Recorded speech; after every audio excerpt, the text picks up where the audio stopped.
so dramatic about talking about having kids. I'm like, you have literally known each other for 6 weeks. Let's all calm down for a second. I was really fortunate to get a Netgalley ARC of this book, and I just enjoyed it so much that I ended up getting a physical copy. I also got it for a bargain. It's a reusable book, or what is it?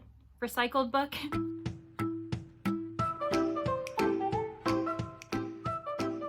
Hey everyone, welcome back to Leandra the TBR Zero. I am Leandra, and the goal of this channel is to lessen my physical TBR slowly but surely. I have been reading a lot of books this September already, so I thought I would do the same thing I did in August, which is break my wrap up into 2 parts, and this is part 1. I hope you enjoy. The most recent book that I finished this month is Small Favors by Erin A. Craig. This is her 2nd book. The debut novel was House of Salt and Sorrows, if you've heard of that title. I haven't read that, so this was my introduction to this author, and I enjoyed it so much. I actually read the library copy at my local library, loved it so much that I bought myself a physical copy to read again whenever I want. And this copy, an edition, is actually so great because it's a hardback, but all of the illustrations and information on the back is right on the book itself. I prefer that to the dust jacket idea, where then you have this very plain hardback, because I always end up worrying about the dust jacket, whether I'm going to rip it, damage it in some way. So when I'm physically reading a book, I usually take the dust jacket off and set it somewhere else anyway. So now I get to enjoy the very gorgeous cover while I read. So yeah, very happy with that. I also ended up getting it through Pango Books, which is a service where you can buy and sell your books to fellow readers. So I also got it for a bargain. It's a reusable book, or what is it? Recycled book.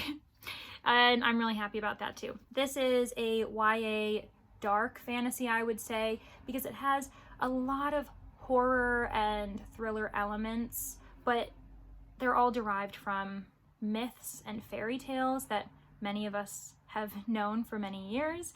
One in particular is Rumpelstiltskin, which I just really enjoy because that's not a fairy tale we see too often being reimagined. But we follow Ellery Downing. She is 17, living in this very secluded, isolated village.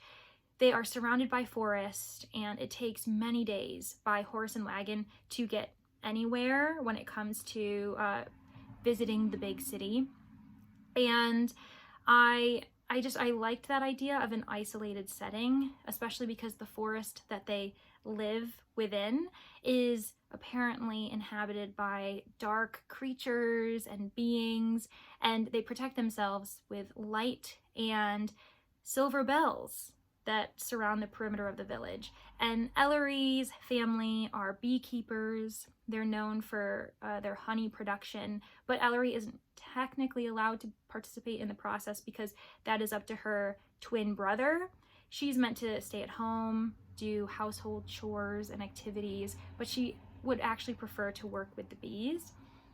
But as the fall continues, we leave summer behind, things begin to get quite sinister and scary. And eventually, something happens to Ellery's mother, where their father has to take the mother off to the city in order to save her life, and Ellery and her brother are left in charge of their siblings as these strange things occur. Meanwhile, there are strangers arriving in town, including Whitaker, who is a trapper, and apparently he's just been in the forest for the fall and winter hunting seasons, but he has this strange interest in Ellery specifically, as well as her family.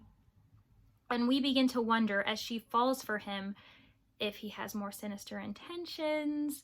I'm gonna let you decide, but I really loved it. I love the dynamic. I think Ellery Downing herself is a character with a lot of sense, which I appreciate because in YA novels, that is sometimes very hard to find. I understand that we all make mistakes, we do our best, but she was the appropriate amount of inquisitive, questioning, reserved in the, I guess, knowledge of whether she should be passing information on or not, especially because in this book it becomes very evident that you have to decide whether you can trust your neighbor or not. So yeah, if you are a big fan of little magical happenings, sinister backfiring, especially because they say, be careful what you wish for. That's literally what this book is about. I just really liked it, and it's a standalone novel too, so you can be done when it ends rather than being sucked into a 3 or 4 part series. So the lighting has probably changed a lot because I ended up stopping to take a phone call from one of my best friends. It was totally worth it, and now I'm back. To recap, I gave Small Favors 5 stars. It was phenomenal. Another book I ended up reading in September is Toni Morrison's A Mercy. She's a super well-known author, specifically for titles like Sula, Beloved, The Bluest Eye. I have read the latter 2 books, but not in high school or university, which I think is actually more typical. Usually people are introduced to Toni Morrison, at least in the United States, throughout their academic career, but because I had missed that experience while I was in school, I ended up deciding to read Beloved and The Bluest Eye. And while I genuinely appreciated the amount of social commentary about race in America, specifically during times of the Civil Rights Movement and Reconstruction, before and after the Civil War, it was really hard for me to swallow the amount of graphic violence that exists in both of those books, especially the sexual violence in The Bluest Eye. So I understand why some people don't believe it's an appropriate book for high schools to teach, but I'm not going to comment on that. So when I ended up being assigned this book finally in my graduate program, I was really hesitant to start it. This book came out in 2008, however, and that was about a decade before Toni Morrison's passing, versus The Bluest Eye and Beloved were far earlier in her career. I believe they were in like the early 80s, for instance. So I think she was being a bit more provocative during that time, understandably, whereas here it's far more subtle, the atrocities and violence that occurs to mainly women and mainly women in servitude. So this is set in the 17th century in colonial America, and each woman is a part of a different serving class, whether it be someone who's enslaved, someone who's an indentured servant, and even a woman who is in servitude to her husband, for instance. So I really, really appreciated the amount of diversity, not just in race, because we have a Black woman who's enslaved, as well as a Native American woman who's in a bit of a limbo because she's always going to be viewed as a savage. So she'll never be civilized to have her own freedom, but she's also not necessarily enslaved either. So this was just really fascinating and diverse in a variety of ways. I also appreciated how much commentary is on environmental racism, which is kind of a new topic in the mainstream in the last, say, couple decades. And it talks about the exploitation of land for sure in this book, but it also talks about the exploitation of people being used as commodities, as objects, as just labor. They're disposable. It doesn't really matter if they pass away as long as they get whatever work necessary is done. And if they don't, well, they can easily be replaced. So this was just a really thoughtful book. It's only 200 pages less than that, so I highly recommend it. I really enjoyed discussing with other people about this book, so if you're thinking about a buddy read potentially, I think this would be a great choice for any kind of book club. And yeah, it's really thought-provoking. I think I'm going to give it 4 stars because of how important I think it is at so many levels. So yeah, A Mercy by Toni Morrison. I also finished It Happened One Summer by Tessa Bailey. This is her second, no it's not, this is her first book in the Bellinger Sisters series. The second book came out quite recently as well.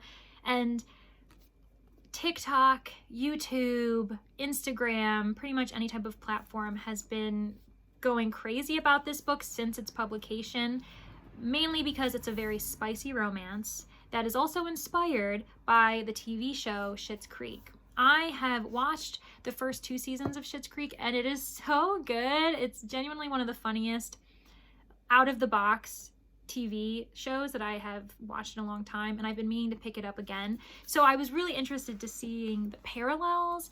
How much is it genuinely inspired? How much of Schitt's Creek do we see in this book?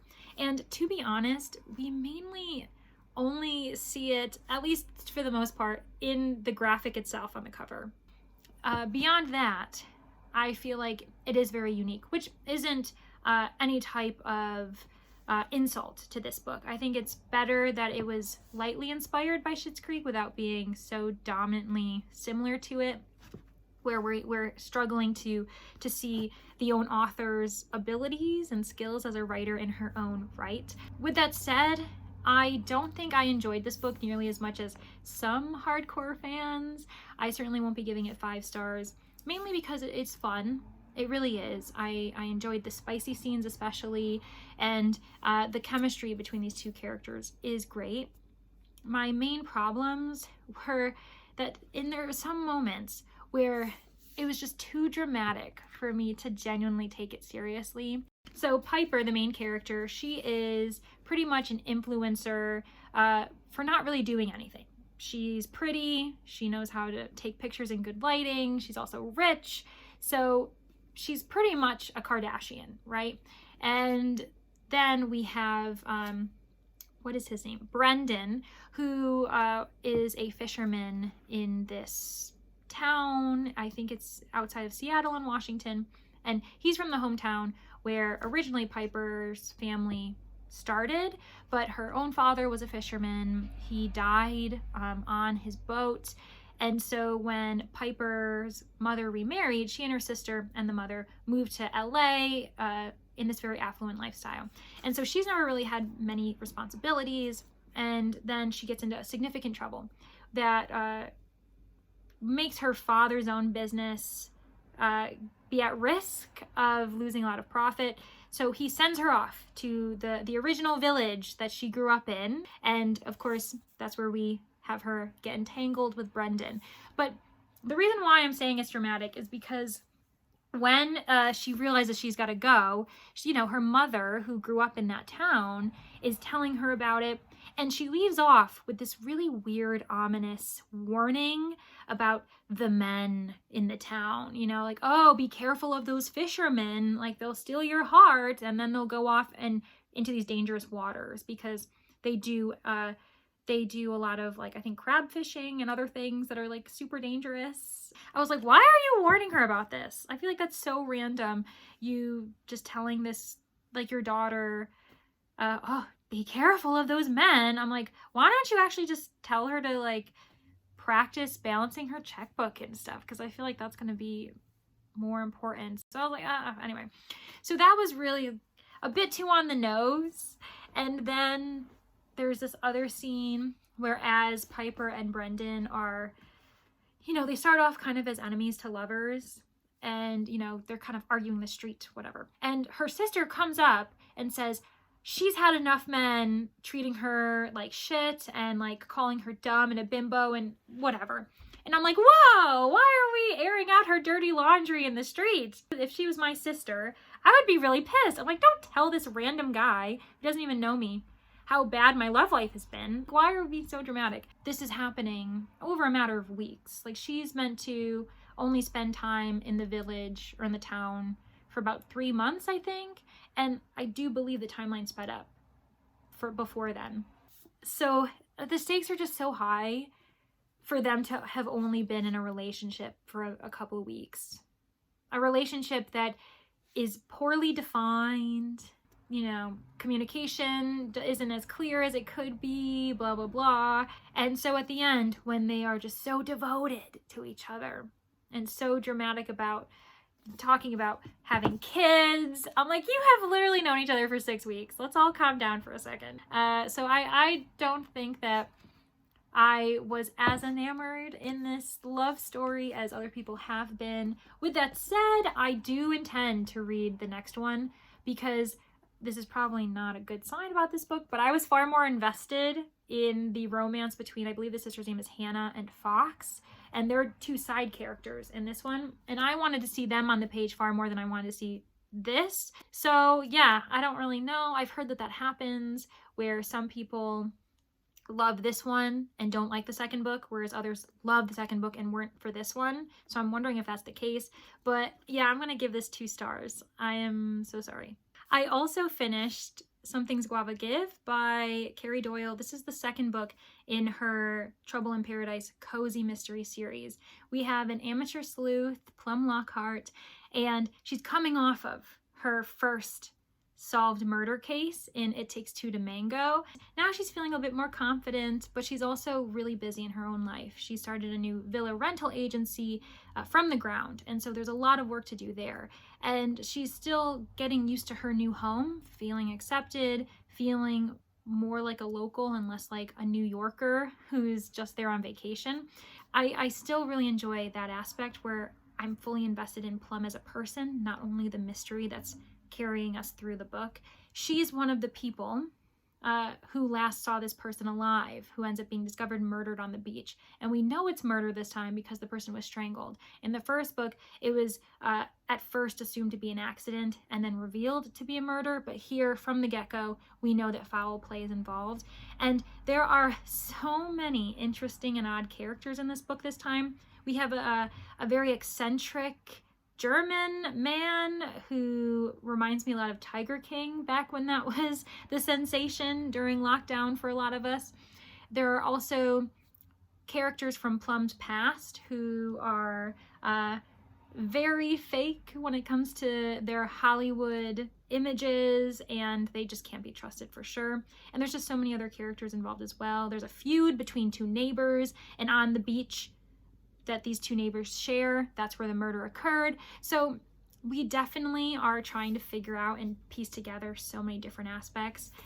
The one thing I like about this book compared to the last one is that so many characters are physically invested in the case that when the culprit is revealed, I felt that they had enough time on the page for me to agree that they probably were the killer. The last time, when the culprit was revealed, I felt like not enough space was dedicated to this person for their development for me to feel satisfied by them being the person who actually did the murder. Whereas this time, as soon as they revealed it, I was like, yep, 100% agree with it, makes sense. We saw this person from beginning to end, and I feel like I got a good sense of who the villain was, so that it wasn't a bit of a letdown.